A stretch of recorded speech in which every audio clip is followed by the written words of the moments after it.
So here we have the declining balance method. Okay. The declining balance method is an accelerated depreciation system of recording larger depreciation expenses during the earlier years and consequently palit ng palit yung depreciation over the later years, no? So this is especially useful, no? Lalo na kung gusto nating makabawas ng taxable income sa unang part kasi dun kumbaga nag-uumpisa yung pagkita natin, no? So eventually kung paunti ng paunti yung depreciation niya, nakabenta naman na tayo siguro nun, no? Ng marami, no? So, to reiterate, no, ang declining balance method ay isang accelerated depreciation method. Pag sinabing accelerated, mabilis siya sa una, mabagal siya sa huli, no? Mas malaki yung depreciation niya sa earlier years, tapos palit ng palit habang tumatagal, no? So, the basic idea is, no, habang bago pa yung equipment o machinery, syempre, mas productive, no? At mas mabilis bumaba ang value nito dahil sa heavy use sa unang part nung economic life niya, no? At due to wear and tear, no? Pero habang tumatagal, no, bumabagal na ang pagbaba ng value kasi, no, or kaya naman, mas maliit na lang ang depreciation nito kada taon.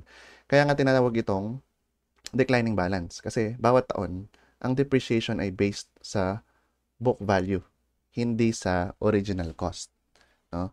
At dahil bumababa ang book value kada taon, no, bumababa din ang depreciation amount. Okay? So, ano ang formula nito, no? Or basahin pa natin yung remaining dito. The declining balance method, no, also known as the reducing balance method, is ideal for assets that quickly lose their values or inevitably becomes obsolete. This is classically true with computer equipment, cell phones, high-tech items, which are generally useful earlier but become less valuable as newer models are brought to market. An accelerated method of depreciation ultimately factors in the phase out of these assets. So, syempre, pag di mo siya ganong pinakikinabangan, kailangan konti na lang ang kanyang depreciation. Okay?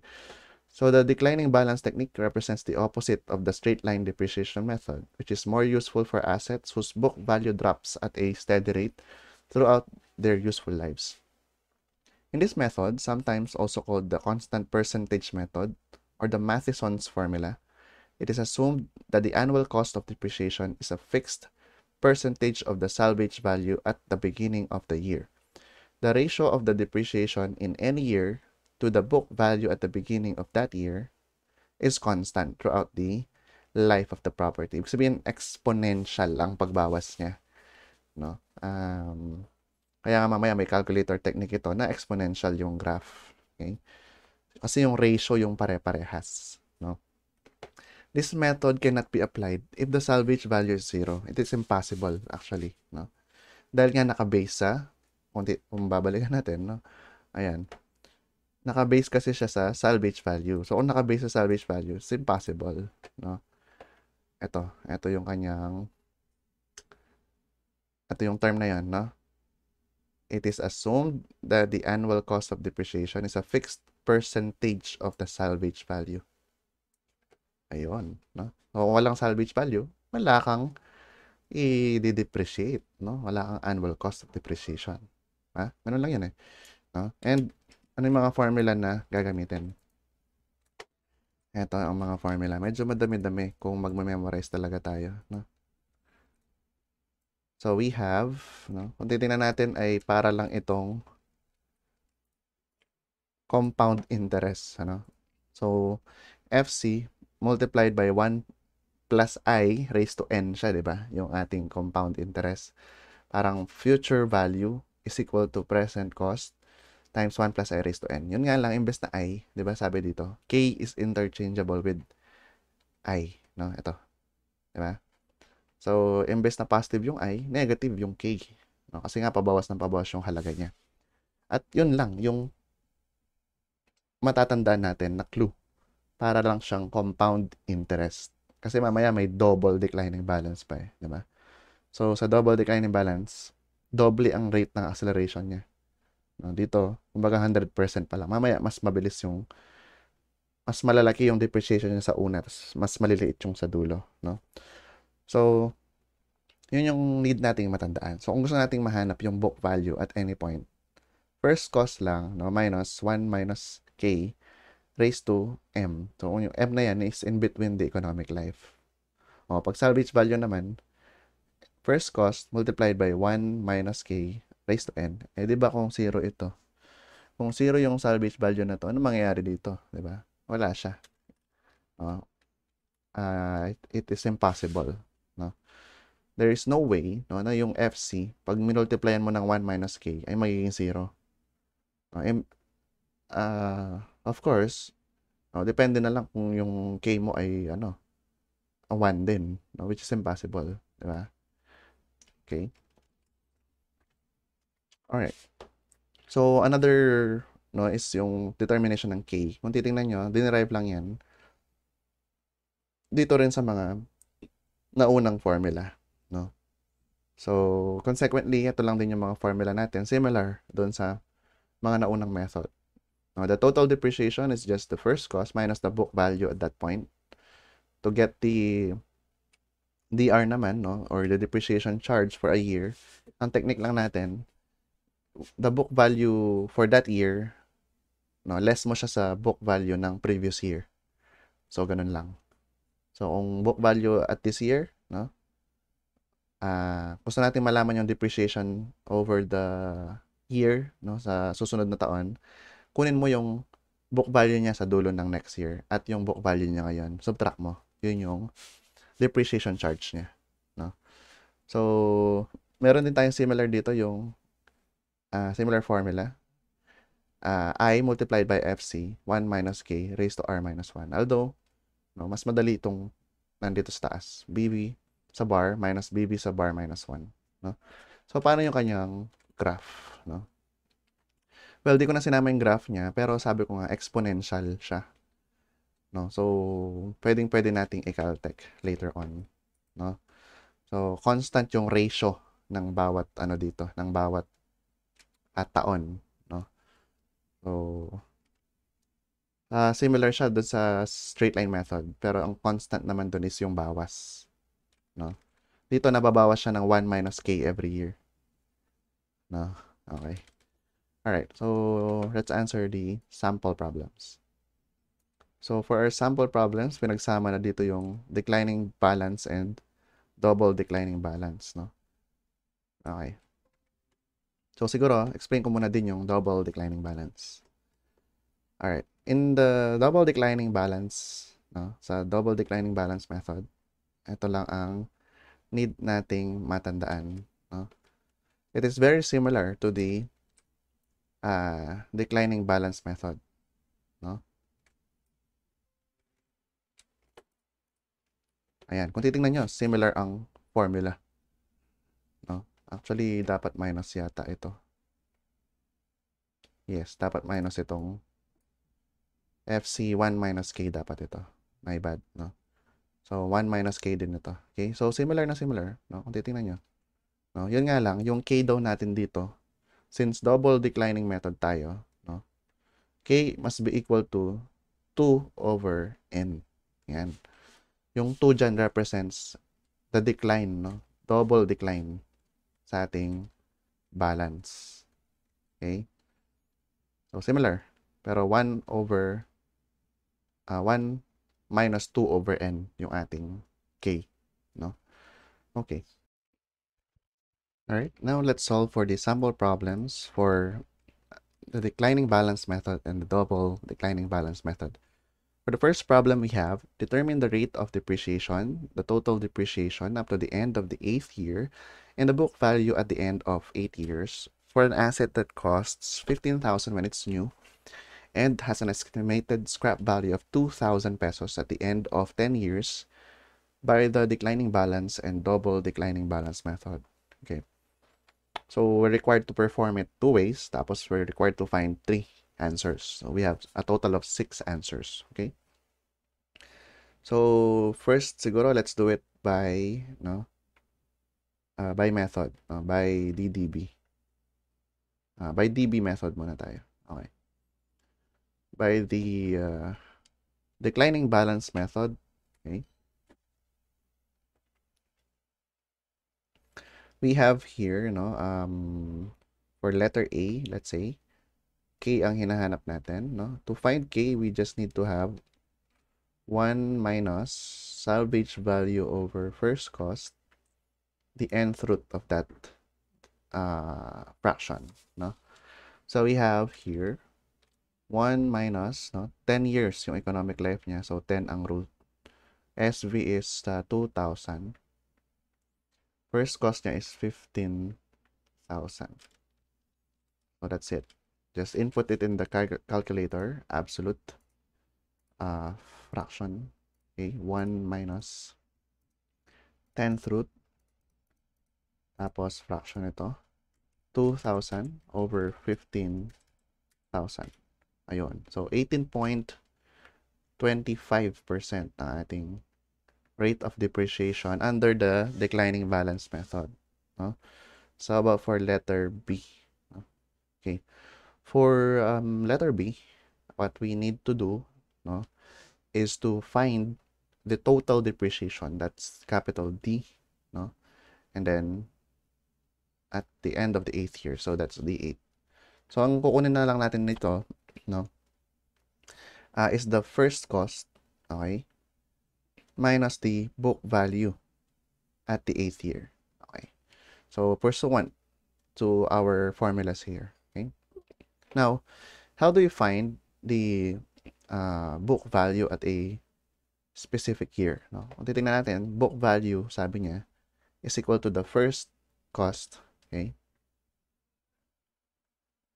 Is equal to the first cost minus or multiplied by 1 minus k raised to 8 in this case. No?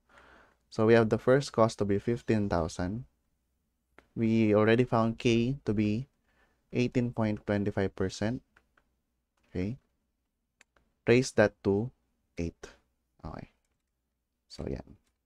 So, therefore, kung hanapin natin to, 15,000 minus 15,000 times 1 minus 18.25% raised to 8.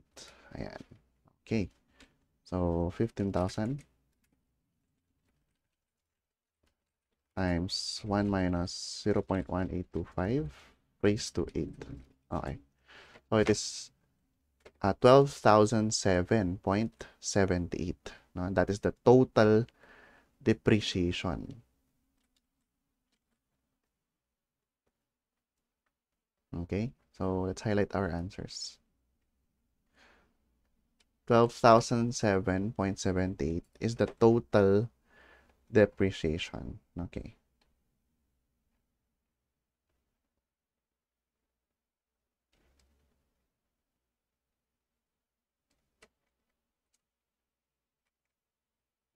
Okay. So there may be errors, no, due to rounding off, no. Kung titingnan natin, sige. Try natin i-store ito. Shift store A. Tapos lagay natin to. Okay. Oops.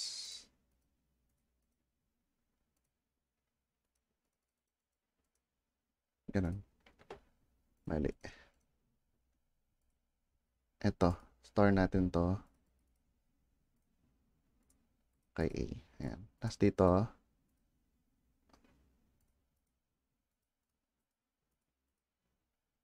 ayan. So, same lang, no? 12,007 pa rin, 0.44. Okay? That's the total depreciation, no? Okay. So, ano yung last question natin? Last question is, what's the book value at the end of 8 years?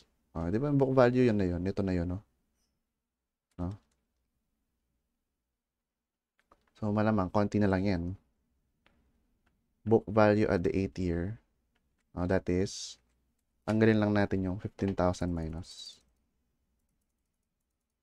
Ayan. So, book value, 2,992.56. Okay. And those are our final answers for the DB method in number 1. Okay. All right. Now, let's solve using the double declining balance method. Okay. So using the double declining balance method, you're still required to find the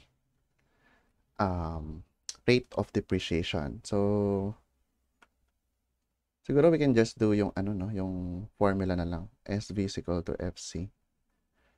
1 minus 2 over n kanya. 2 over economic life is 10, no? Raised to 10. Tama ba? Okay, tama. Sige, tingnan natin. So, ang SV natin in this case is 2,000. FC is 15,000. Actually, pwede nyo rin gawin to kanina, no? Oh, di pala. Hindi na pala natin kailangan solve to kasi K is equal to 2 over N na. Yun na yung pinaka-formula natin. No, yun. Okay? So, K here, no, is equal to 2 over 10, or that represents 20%, no, every year. Okay? Alright. So, 20% every year, yung ating depreciation, rate of depreciation, no, yung ating total depreciation up to the 8th year. Okay? This is equal to what? Same lang, FC minus BV8. Applying lang yung bagong rate of depreciation, no? So, 15,000 minus 15,000 multiplied by 1 minus 20% raised to 8. Okay. So, balikan na lang siguro natin yung equation kanina. Ayan. Tapos palitan ng 0.20. Ayan. So, 12,483.42. So, kung titingnan nyo, mas malaki talaga yung double declining balance, no? Kasi nga, mas mabilis siya. So, book value natin ngayon is just this one. I-delete mo lang yung 15,000 minus. Ayan, 2516.58 ang ating book value. Alright. No? Now, how do we perform this using the calculator technique? No? The calculator technique for declining balance and double declining balance is mode 3.6. No? Saan ko ba nilagay yung caltech? Sa solution. Okay. Sa solution tayo. Okay. So, DB method, no? Siguro dun sa tabi para mas kita. DB method is, meron ka ring X and Y dyan, no? Okay. Ang gagawin lang natin, 0, first cost, si N, si salvage value. Yun lang, ganun lang kasimple. Kamukha siya ng straight line method ng i-input nyo. Mode 3, 6 tayo. So, 0 and N being the service life or economic life, 10. 15,000 and 2,000. Yun nga lang, din yung masasolve dito yung rate of depreciation. No? So, although hindi ko pa na-try, no? Pero probably it's R. Ay, hindi. Okay. Shift 1, no? No, I'll just tell you later. Now, but let's first solve for the total depreciation dun sa 8th year. No? So, how do we calculate that? Similar lang, guys. No? So, para makuha natin yan, we have the first cost, which is in 0y hat. Diba? Minus the book value at the 8th, no, is just 8y hat. Diba? Okay, yeah. So, you should be able to get 12,007.44. 0.78 to kasi, diba, nag-round off tayo kanina. Pero 0.44 na siya dun sa kinorek natin. No? O, kaya nga 56 yun eh, diba? Okay. So, 12,007.44, which checks, no? How about yung BV8? Ito yun. 8y hat. Ayan. 2,992.56, which is the same, diba? Okay. So, you just have to remember, no? Yung ating mode ay mode 3.6. Okay? Alright, so let's now go for the double declining balance method, calculator technique. Alright, but Alright, but before we go to the double declining balance method calculator technique, here's how you can solve for your rate of depreciation. No? So you just have to shift 1 tapos 5 tapos 2. Yan. So it is k is equal to 1 minus b. Ayan. So makuha nyo 18.25% when rounded off. No? So similar with our manual method. So for the double declining balance method, so you have mode 3.6 also. Mode 3.6, similar, no? Pares lang. Yun nga lang yung entries natin, no? So x natin meron tayong 0, first cost yun.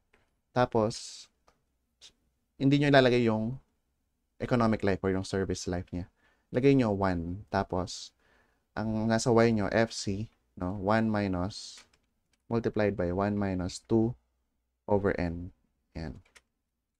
So, following that, no, sa 0 meron tayong 15,000. Sa 1 meron tayong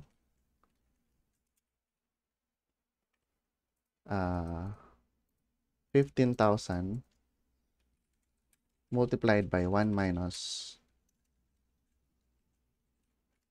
1 minus 2 over 10. Yan. Okay?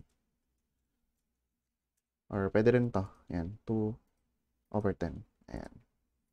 Alright. Yan siya. No? Okay? So, you can now begin with your calculator technique. Press AC. So, again, 1 minus B lang din yun. No? Although this is not proven yet. No? Pero I think it is very similar to that. Shift 1, 5, 2. Okay. So, tama. 20%. No? And then, yung similar lang din. First cost is 0 minus 8. Book value niya at 8. Ayan. 12,483.42. And then, kung gusto niyo yung book value lang, 8y hat lang. Ayan. 2516. Basta anything na book value lang hinanap nyo, just input the year followed by the y hat. That will give you the book value at that particular year. So, in this case, it's 2516.58. Okay? Alright. So, you see, no, it's very easy for the straight line method, the double declining balance method, and the declining balance method. No? So, wala naman really, dito, bago. No? Yung straight line, para lang siyang arithmetic gradient. Si DB and DDB, they are gradient, geometric gradient. So, sinking fund, parang annuity. Diba? Ang pinakabago lang sa atin dito ay yung susunod, which is the sum of the years digit method. No?